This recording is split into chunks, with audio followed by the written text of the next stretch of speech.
I've heard so many rumors about it. Every time I come here, people are like, you should have come. You should have come a few weeks ago. People in the Netherlands talk about their weather like a child who doesn't know where their dad is. No, he was here. He was here. But you didn't see him. He was here. Mommy said he's coming back. It's not just, you know what it is? It's not just the rain that gets me here. It's like a depressing season that sets over the entire place.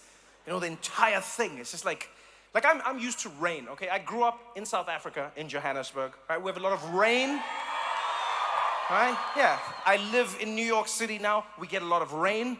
But you know what happens is the clouds come in, it rains, and then it leaves.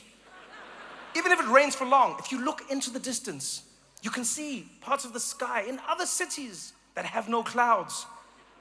Here, it descends upon the entire Netherlands. Like an ancient wizard has cast a spell.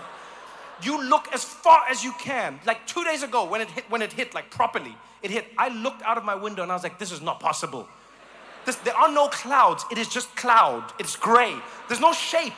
There's nothing. You can't see anything. It's just gray, as far as your eye can see, from one corner to the next. And then the worst thing is, it's not rain, but it's rain. Just enough rain that you get wet, not enough that you need an umbrella. You just walk around with an umbrella, you feel like an idiot. You close it up, it's drenched all over your face. Tiny little droplets. You can't do anything. You don't want to be outside, you know, but you don't want to stay inside. It's like depressing the whole time. The whole time. I was in this weather for 2 days. For 2 days, I was in this weather. I was sitting inside, I was looking at it, I was walking outside, I was feeling it. And in 2 days, I felt something deep inside me. I was like, "Gah, gah." And I was like, now I get it. Now I get why the Dutch colonized. I get it. I get it, man. Woo-wee. Ooh, don't even play games with me, Amsterdam.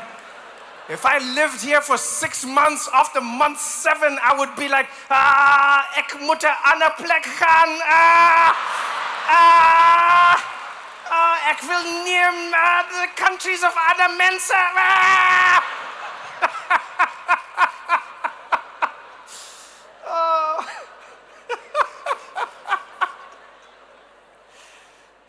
That's probably what happened, right? Yeah, because it didn't happen the other way around, right? It's not like anyone from Suriname was landing here, right?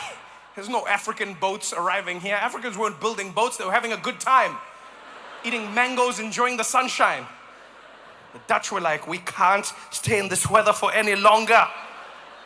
I'm sick of this, and they set sail. The Dutch. It really is interesting. You know, when we think about colonization really intrigues me as a concept, you know? Not just like how it happened, but how we treat it today, you know? I can feel some of the white people tensing up. Relax, it's a comedy show, relax. Relax, I saw your shoulders, ma'am. You were like, eh. You're like, he's coming for us now? No, relax. It's a comedy show. For 1 hour, I forgive you. It's all right, relax. No, like, okay, so here's what it is. Here's what it is for me, right? I travel to many places around the world. I do comedy shows. And I'll always announce that I'm going to a country to perform. What I find intriguing is certain countries get certain responses every single time. Every single time, right? And a lot of those countries will get a negative response, right? So recently, this was about a month ago, I was doing shows in Germany. And the same way I do every year, I announced. I said, I'm going to Berlin and Stuttgart, excited to be coming to Germany. And without fail, under my Instagram comments, under my Facebook comments, whatever social media I used, people were commenting underneath. Those Nazis. I hope you tell them that they're Nazis, Trevor. Don't forget to remind them what they did, Trevor. You tell them that they're Nazis, Trevor. I was like, which part of my comedy show do you think this is going to be happening in? Come on, good evening, Germany, you Nazis. But that's all I get in the comments. People will be like, yo, man, they don't even laugh. They shouldn't laugh. They don't have a sense of humor, those Nazis.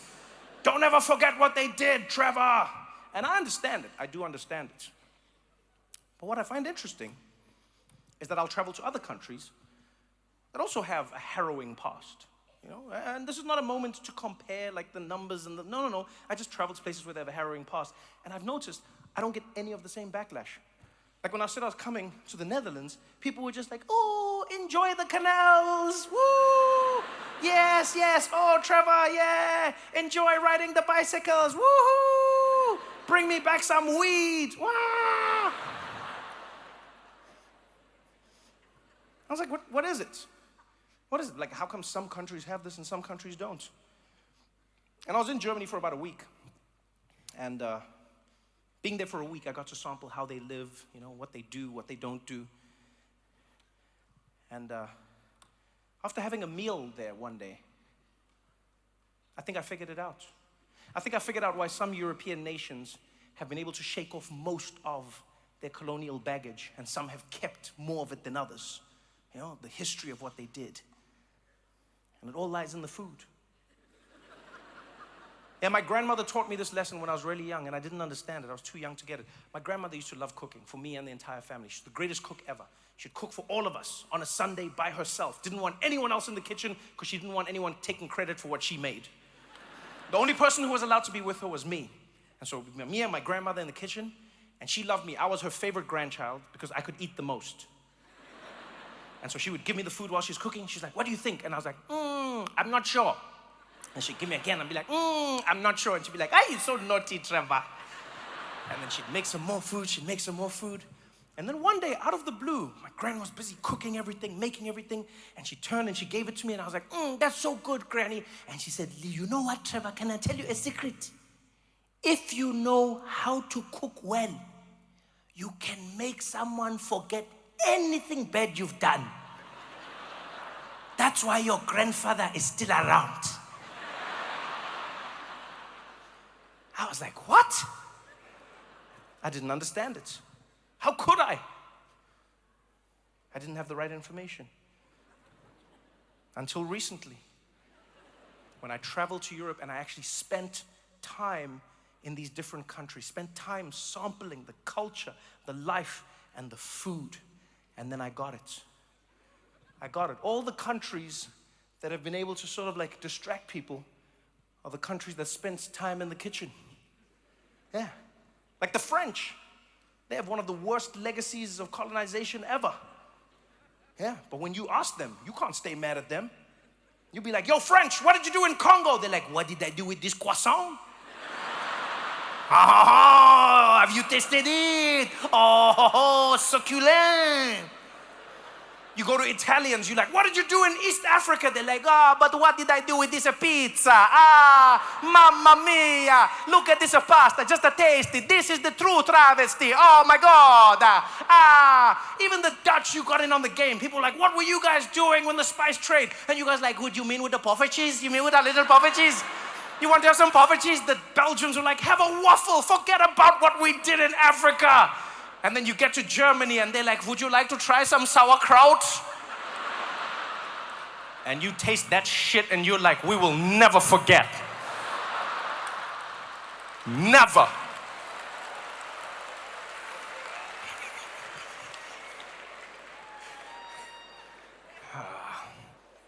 People get offended sometimes when I say these things, but it's something you actually shouldn't be offended by. You shouldn't be offended by it because I've learned in talking to like anthropologists and sociologists that a lot of the way people are in their cultures comes from the weather that they were raised in. This is a true thing. No, it's a true thing. So for instance, I've always been fascinated, like whenever I travel to Scandinavia, like Sweden and Norway and all those places, I was always intrigued by the way they speak, right? Like they have a very like curt language. Like when you talk about, you say Spanish, you want to learn because it like sounds good, and like Swedish for me has always sounded the opposite. It's just got that like tak, tak, hida, takjada, kukkur, kuttabattatora kottu, muris kuttabura kurin kurin kurin burtum turkuriship, muttado. It's like that thing. You know what I mean? And I was always like, why?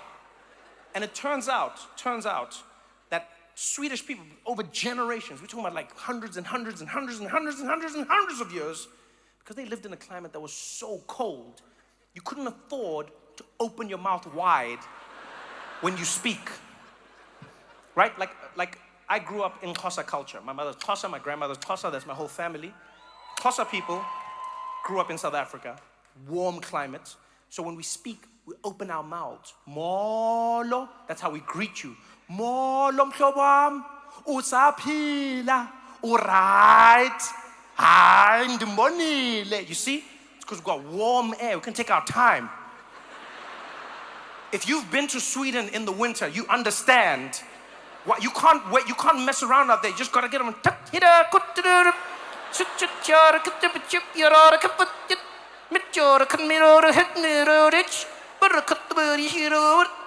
You can't be messing around when the temperatures are dropping to below zero. You can't be coming outside. Imagine you in Xhosa in Sweden. You're gonna come out there like more, freeze the shit out of your throat.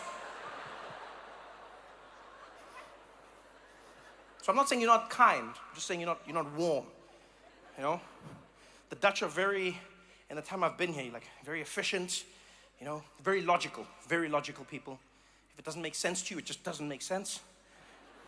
You know, I asked someone yesterday. I said, "Hey, why does it seem like there's less transport?" And then he was like, "Because there's a strike." That's what he said. He had like a weird. It was like Dutch, but it wasn't Dutch accent. He was like, "Yeah, because there's a strike." I was like, okay, well, when are they coming back? He's like, when they come back?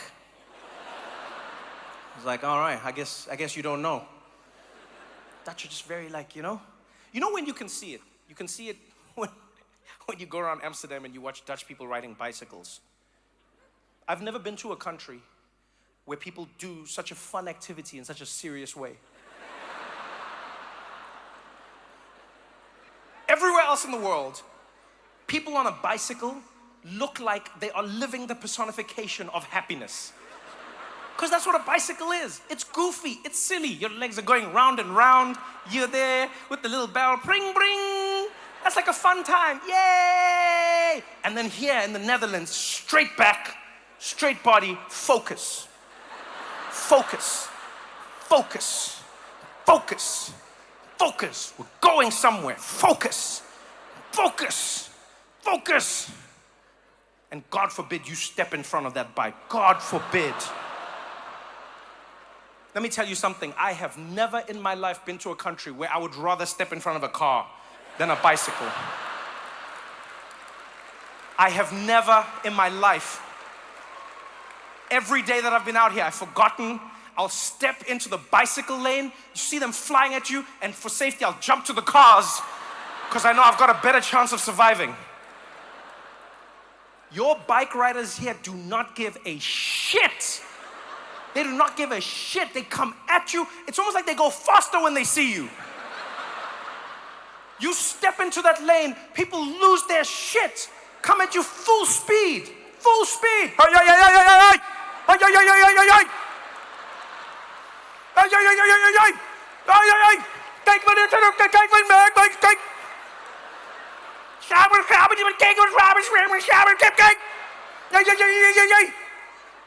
I've never heard a bell sound angry until I came to the Netherlands. Angry as shit. Kring, kring, kring, kring, kring, kring. Kring, kring. One guy screamed at me. He's like, "Hey, why don't you look? Why don't you look behind you?" I'm like, because that's not how looking works. What do you think? I just live my life like I owe people money? Think I'm just walking around like this? Why don't you look behind you? Why don't you use your brakes? People in the Netherlands act like this is an action movie and there's a bomb on their bike and they can't stop or the shit will blow up. Just hit the brakes. There's a human being in front of you. They pedal faster. They pedal faster. They've got kids. It's like the kids are little torpedoes they're going to use on you. You've got your family in the front of this thing and you go faster. Yeah. I'm like, are you shitting me? The kid's there with his helmet ready to kill me. Almost aiming at me like, yeah, papa, let's go, papa, yeah.